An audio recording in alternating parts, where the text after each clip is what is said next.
Hello there, my legion. It's Ezra here. So, for the past couple of weeks, I have been painting the one, the only Mephiston, the chief librarian of the Blood Angels, to be part of my Blood Angel army. So, this has been a video series I've been doing on Twitch, and so I wanted to kind of condense it down to this nice little short video. So, instead of you having to watch 3-4 hour videos, here it is all nice and condensed for your viewing enjoyment. So without further ado, let's go on and begin my general process of putting together Mephiston. So first things first that I had to do is I had to assemble the Chief Librarian, because Game Workshop always comes out with these kits on how to assemble the Space Marines, to assemble the characters. This was something that I never really had experience before, because I used to paint D&D miniatures and they would just come in already pre-built and put together. So when I first got my first Warhammer 40k, I had to assemble all of them by hand, all these little pieces, all these nooks, all these crannies, and I was just like, this kind of sucks. But as you do it more and more, you begin to really appreciate kind of the art that goes into it. So again, it just feels like a big giant jigsaw puzzle with a bit of super glue, but if you want to get fancy, there are some that use some type of magnets to really put them together. But since I do not have that kind of budget, because I am not that high well known yet, I work with super glue, and I have these cutters that I found at Hobby Lobby. So I remember I was actually having a little difficulty putting together part of Mephiston. Mostly it was his leg, because it didn't really have like a good socket for it to go into. But once I got that on, it felt like everything began to flow, because part of the way this figure is structured is that towards the bottom, where it connects to the base, it's not actually his foot, it's actually onto part of his cape. Part of his cape is what holds him together, because there's already a shoe on the bottom template that connects into it. And it seems like I have this pretty well put together. There's still a few things I really need to assemble. I remember I was asking my chat on what kind of arm should he use, because he has two options. He has one where he has a plasma pistol outstretched, and another one where it looks like he's focusing on his psyker abilities. And the chat aimed more towards aiming more on the psyker ability, so very much more like the meditating focus, 2 fingers on the forehead kind of deal, which I was personally leaning more towards as well.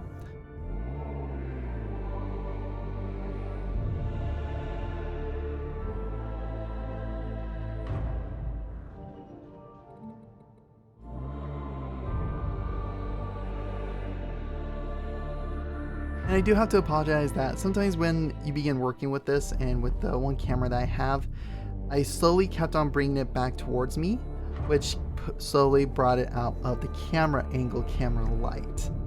Now that I was able to get Mephiston assembled, I am getting ready to go and prime him. So what I did was a little different. I actually put the head on its own pedestal, and then I put Mephiston on his own as well, like had them to be 2 separate things, and then I would go through and prime it, so that way the head would get fully primed, the body would get fully primed, and it would all be set, good to go. So as soon as I was done, once it was done priming, I could just then tackle on into the painting without having to worry about coverage. So here it is with the finished prime, and I'm popping it all out. Looks like everything did well with the priming. And now that's what Mephiston looks like, fully primed and ready to start with the actual painting process. I was very pleased with the overall look. Even with it just primed, it looked really cool. The way Games Workshop has started to do their miniatures now is really good. It's really high quality, and it just looks so much better and so much more consistent. That's why I really like my Dante mini, and I was so excited to get onto Mephiston. Now we move on to base painting. This is just me painting on the base color of Mephiston, which is, of course, I have to use Mephiston Red. The actual color is named after Mephiston here. And one thing that I wish I learned earlier on was the importance of thinning your paint.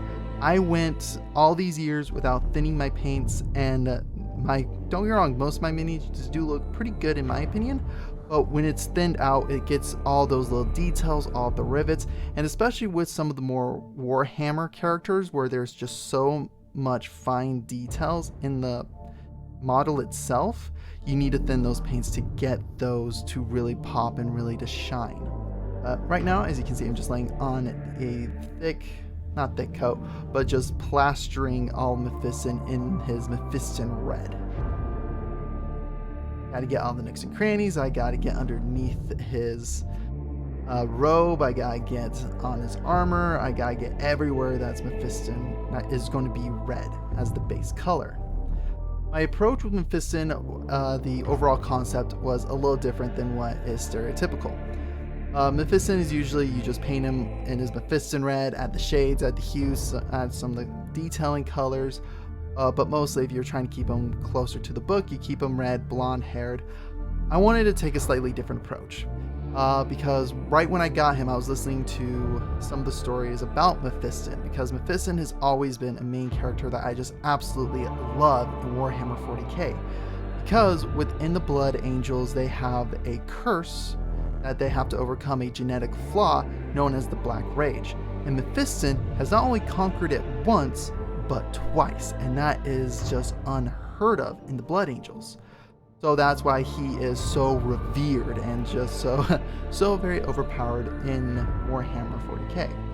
So when Mephiston was going through his surge to become a primary space marine, one of the things that he experienced during his shelter, during his transformation, was he had a vision of seeing two angels, one clad in gold and one in black.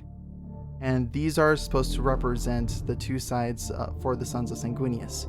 You have the Sanguinius side, where it's very again, it sounds like it's sanguinary. That is very much what Dante embodies. And then you have the Black Angel, the rage of Sanguinius, which is what Dante has chosen to embody. He accepted the Black Angel because that means all the black rage that would have befallen his legion is now concentrated onto him. And so I wanted to do with this paint scheme, still have that Mephiston red undergarment. I do want to spackle it with some of the black that is part of Death Company, because Mephiston is very much a man who has overcome the Black Rage, which is the trademark of Death Company, because every single Death Company Blood Angel has succumbed to the Black Rage. So I wanted it to almost be like a form of corruption, a way that shows that underneath he is still the Blood Angel, but showing that there is the taint that left him from the Black Rage. Very much, for me, I was kind of inspired by that idea from Wheel of Time with the one power from male half, because in the first half of the books, the male half is tainted by the Dark One, and any man who channels has to overcome this taint. Or actually, no, they don't really overcome it, they just have to deal with it. So, not Dante. So Mephiston, I really wanted to embody that as part of him. Now, for some of the other details, I just used kind of a silvery metallic color for like some of the more mechanical stuff, such as his cowl, his sword, and then on one of his pauldrons is a skull. Looking at some of the fan art, you see that some of the skull is actually, it's a gold one. I wanted to lean more into kind of the vampiric side, which Mephiston has always been categorized as, especially if you look into some of the Warhammer animations. You see him more as this like Dracula looking figure.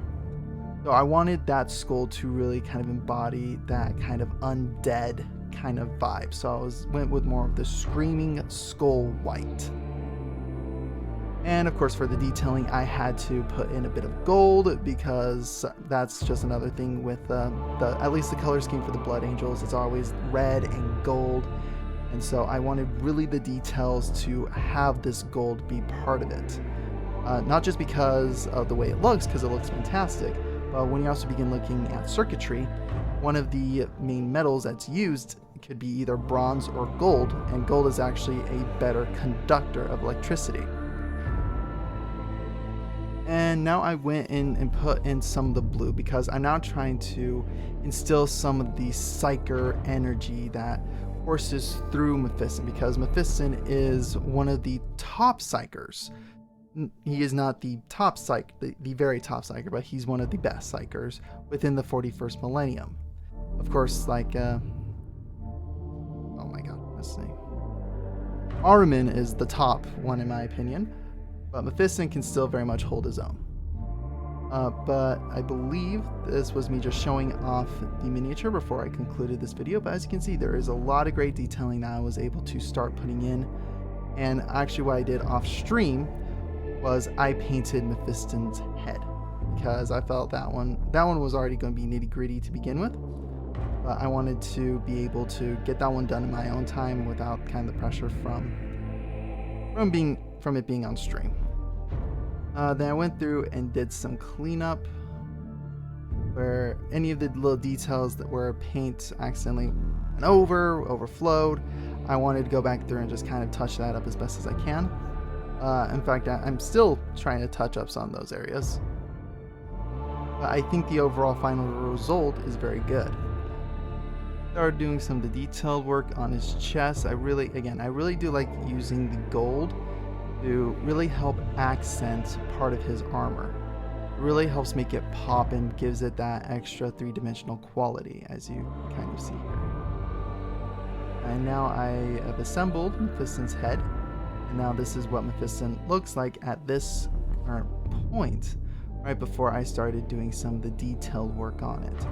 Overall, for this being the second really nice to sit down and paint Mephiston, I think it turned out pretty well.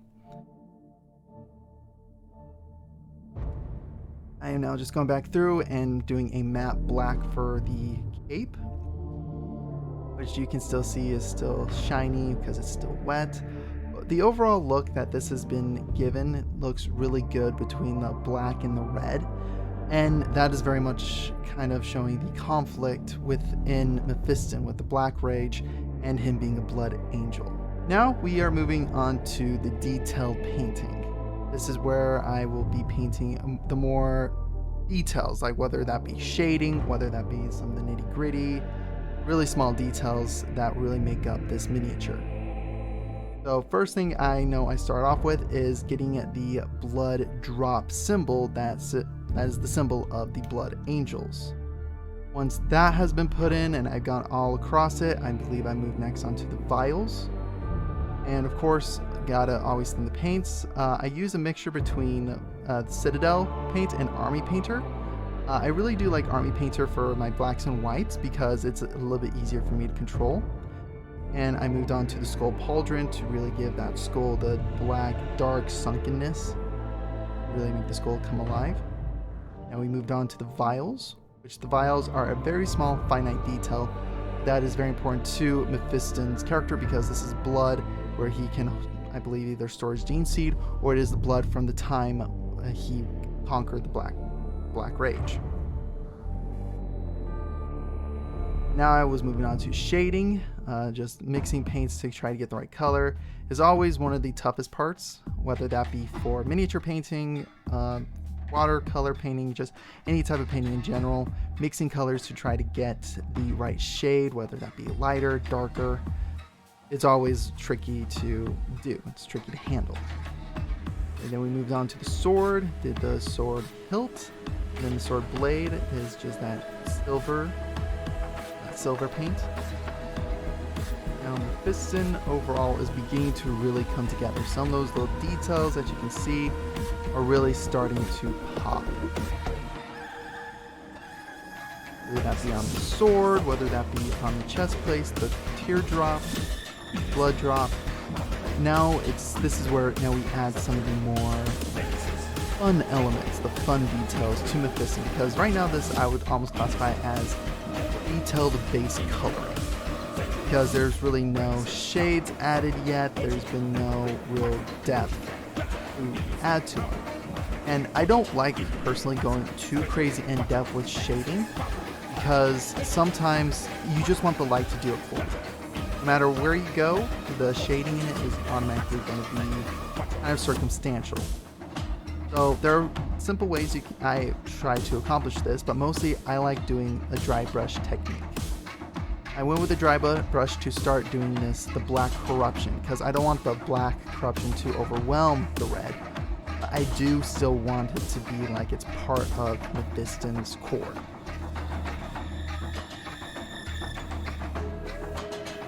With the dry brushing with the black, it kind of also does help add a little bit more wear and tear to the character itself, to where it looks like maybe he went through and slayed some demons with black blood that just across him. It kind of adds just a little bit more depth. Now I'm moving on to the sword to kind of give that Psyker lightning streak out. This is where shading really does come in hand, because this is where if you are adding some type of special effect, the shading can actually definitely help and enhance it. I've always kind of struggled with this, so I just kind of put it on there and I'm trying to figure out how to shade it properly.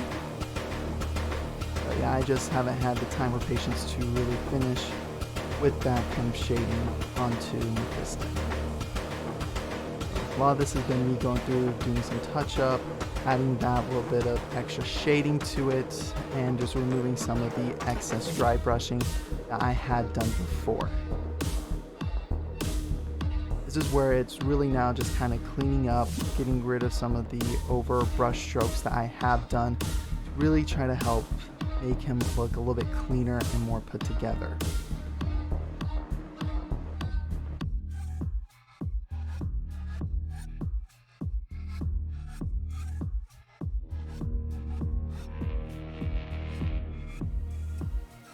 Now this is where Mephiston stood at the very end of the detailing aspect, where as you can still see there is still some little bit of overbrush, and that's something I will have to go in and finish and clean up. But overall, the base figure of Mephiston has really come together and has really tried to accentuate this vampiric blood angel. He truly is the angel of death. I was once Calistarius. He has been dead for many years. I stand in his place, with death in my right hand, darkness in my left, and I would know who this is, who bears the name Mephiston.